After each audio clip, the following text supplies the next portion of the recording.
Hello, friends, and welcome back to r/ProRevenge. The first story has a well-planned tale of petty revenge with a satisfying ending. But before we begin, don't forget to subscribe to our channel if you're new here and turn on notifications so you don't miss a new video every single day. Here we go. Don't be a jerk. My tires are low on pressure, so I decided to head to the gas station to air them up. As I pull into the gas station, there's one parking spot specifically for people airing up their tires. It's one parking spot with crosswalk-style paint on both sides so you can have room to air up your tires. As I pull up to the compressor, there's a brand new Range Rover in the parking spot. I know he's not airing up his tires because those tires use nitrogen and even have the little N2 valve stem caps. Anyways, you never know what the story is, so I'm being reasonable about it. I waited a few minutes, and the owner never returned to his car. So I went in the store and politely asked the cashier, "Do you know who's driving the Range Rover out there?" as I point out the window. The Range Rover owner overheard me and says, "What's the problem?" I said super politely, "Hey, I have to air up my tires. Would you mind moving your car so I can use the compressor?" "No rush, though. I can wait until you're done." He replies, "Let me finish my purchase." The way he said it was kind of jerkish. He had a straight look on his face the entire time. I head outside and wait for him by my truck. He finishes his purchase and heads out front where he runs into two of his friends. They all three start chatting and the guy doesn't seem to care about moving his car with any urgency. After a couple of minutes, I found this to be kind of rude, so I walk somewhat close to them and say, "Hey, sorry, can you move your car real quick?" He doesn't even look at me. He maintains eye contact with his friends and gives me the hand motion of shoo or go away. Pissed me off. I was triggered. I jump in my truck and pull it into the crosswalk painted portion where you air your tires. I turn on the compressor and pull the hose right over the hood of his Range Rover so it can reach my tires. He goes, "Hey, watch it." I respond, super triggered, "Then move your effing car." He replies, "I'll move my car when I feel like it," and then goes back to chatting with his two friends. As I'm airing up my tires, they wander to the side of the store, surveying a lot for sale next to the gas station. As I got in between my truck and his Range Rover to air my passenger side tires, I deflated his driver's side tires in parallel. They aren't flat, but low enough that he'll definitely be prompted with a low tire pressure message. I got in my truck and drove off while he was still talking with his buddies. I didn't get to see his reaction, but I'm sure everything will click as soon as he starts the engine and sees the message on his dash. And our second story. You want to book the hotel? Sure thing, babe. My wonderful family of four are on a trip to visit family and friends. 4 years ago, on a trip with the same itinerary as this one, I, husband, booked our hotel as I usually do. I'm what you'd describe as thrifty, and I don't like spending a ton on hotels when we're basically just sleeping there.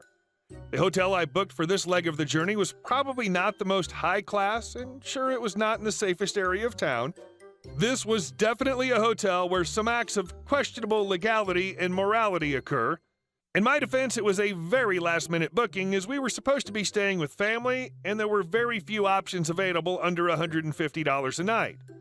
The stay there ended up being fine, but it's been a long-running joke between us for the past 4 years. We're now visiting for the first time in 4 years. I went to book the hotel, and my wife said, "No way. It's my hometown, and I'm doing it right this time." So she pulls up ye old Priceline and starts looking at places, specifically looking for a place with a pool for the littles. She looks at one, reads the reviews and details, and says it looks good, especially for the lower price. She even calls to make sure the pool is open because of COVID. I look at the photos and look back at her thinking she was making a joke. She was not. I just smiled and said, "Whatever you think, babe." Yep, you know what's coming. As we approach the hotel, I see a look of confusion slowly wash over her face. She says, "Wait, is this?" and trails off. I reply with a resounding, "Yup, it sure is." She booked us in the exact same hotel that she'd been griefing me about for 4 years. I laughed and laughed and laughed. She can't believe she did it, and also thinks it's hilarious. I'm vindicated. Glad she had a sense of humor about it. And our next story. Are you trying to get me fired? Years and years ago, I was working for a fast food restaurant. I was a crew trainer, and part of the crew trainer training was watching some videos talking about your responsibility. One of those responsibilities was called coaching. If you see someone, even a manager, it actually said those words on the video, doing something incorrectly, you were to coach them on the correct procedures. I'm sure you can see where this is going.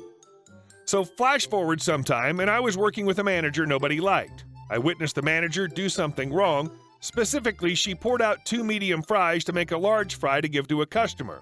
That was a big no-no. Big no-no. You were never supposed to take an already packaged item and use it to make smaller or larger packages. So next time I saw the manager, I simply said to her that what she did was wrong and that she should have waited for fresh fries to finish cooking. Well, she looked at me and said that I am manager and I don't have to follow the rules. Go and clock out now and go home.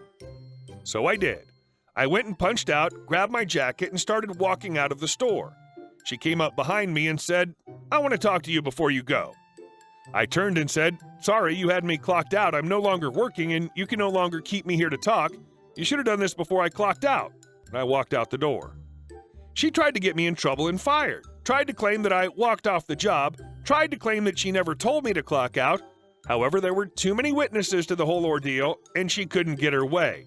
Too many of my friends I worked with told the store manager my story was 100% accurate and she was lying. I have no idea why he kept her after this, but he did. I ended up quitting a few months later because she made my life hell every time I worked with her. Then later she got fired for trying to get the store manager fired. So in the end, she lost. And our last story. My grandpa was a successful man, and in his mid-60s, he decided he wanted to take a step back, so he started selling off his business.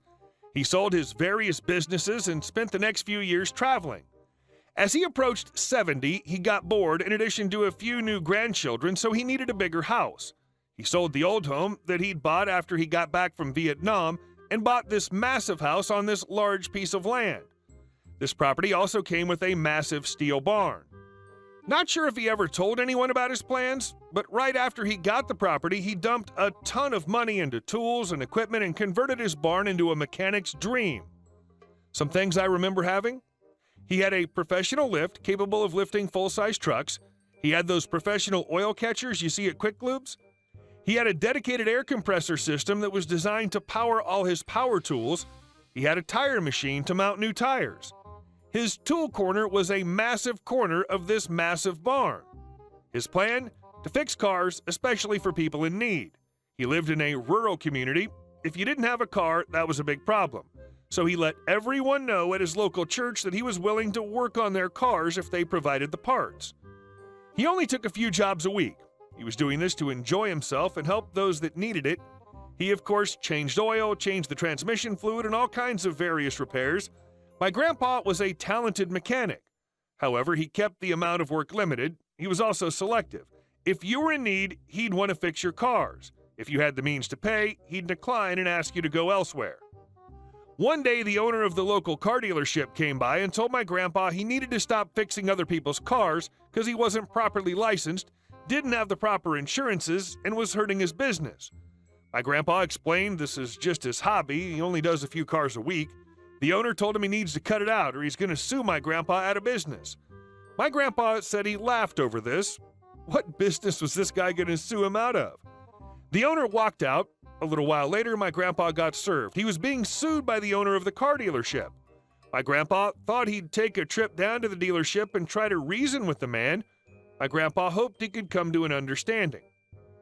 My grandpa spoke to the owner and basically explained he only works on people's cars who are down on their luck. The fact is, the people's cars he fixes probably couldn't afford to pay a professional dealership to fix their vehicle. He only does a few cars a week. He's not all that interested in getting into a fight over his hobby, but he ain't gonna back down. Well, they ended up in court. By this point, my grandpa had hired a lawyer who was able to get the city to approve a commercial garage on his property. It helped that he lived on the outskirts of town and had 6 acres of property. The court told my grandpa his auto repair shop is operating illegally. If my grandpa wants to continue, he's going to need to get a business license, get the proper insurance, and if he does, he'll be good to go. Now, what do you think a man who has nothing but time and money in this situation is going to do? he's going to get his business license and insurance, of course, which he did. And that surprised no one. But he went further. Got a dedicated phone line ran into his shop, hired a full-time mechanic, put up a professional sign, set up a little waiting area with a water cooler. What shocked everyone even more? He ran a local TV ad saying he was a pay-what-you-can mechanic shop, reservations only. Put ads in the local paper saying the same thing. Yes, folks, that's right. My grandpa is not only a licensed, legal auto repair business, he has a certified mechanic on his payroll, and he's running ads. As for his prices, they were quite simple. You either bring in the parts yourself and pay the mechanic whatever you wanted. Mechanic got a separate wage from my grandpa, so you couldn't pay anything, and that was fine. Had my grandpa source the parts, he'd charge you for the parts, and you pay the mechanic whatever you want. My grandpa started taking jobs, and boy, did that shop get busy. It was impossible to beat Grandpa's price. He was essentially paying to fix your car for you. My grandpa would spend his days with the mechanic that he'd hired working on cars, and he loved it. The owner of the local car dealership was furious. He sued my grandpa again. They went to court, and the judge basically said my grandpa owned a licensed, insured auto repair business. What he charges his customers for his service is completely up to him, even if that means doing the work for free. About a year or so later, my grandpa gets a call from a lawyer who says he's representing a potential buyer of the local car dealership. However, the buyer wants to speak to my grandpa. My grandpa agreed. He sat down with the new potential buyer, who expressed his concerns about buying the dealership.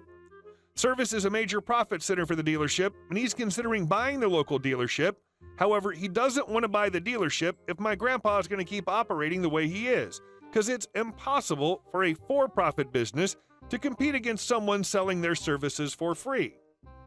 My grandpa agrees that there's no way someone looking to make a profitable business could ever compete against him, so they came to an agreement. The owner buys the dealership, and my grandpa would only work on a few cars a week, maybe 5 or 6. Only work on people's cars who are down on their luck and probably too poor to be able to pay a professional dealership to fix their car. Any parts he needs, he'll buy from the dealership. Any work he declined, he'd refer to the dealership. The new owner of the dealership agreed to, dealership must agree to let my grandpa stay out of his way. Dealership must hire his mechanic. They shook hands, the local dealership was bought out, and for the next 9 years, my grandpa would fix people's cars who were down on their luck. If he had to buy parts, he'd buy them from the dealership.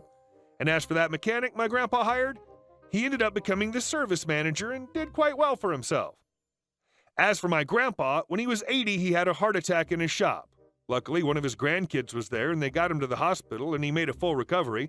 But the doctor told him his body couldn't handle working in that garage anymore. He ended up shutting it down after that. For the next 3 years, he looked out his kitchen window, staring at his shop, remembering all the fun he had in his garage. He passed away at 83, surrounded by friends and family. I love thinking that the shop owner probably had to sell cheap because of the slow business Gramps put him in. Hey guys, thank you all for watching our video. I'll see you in the next one.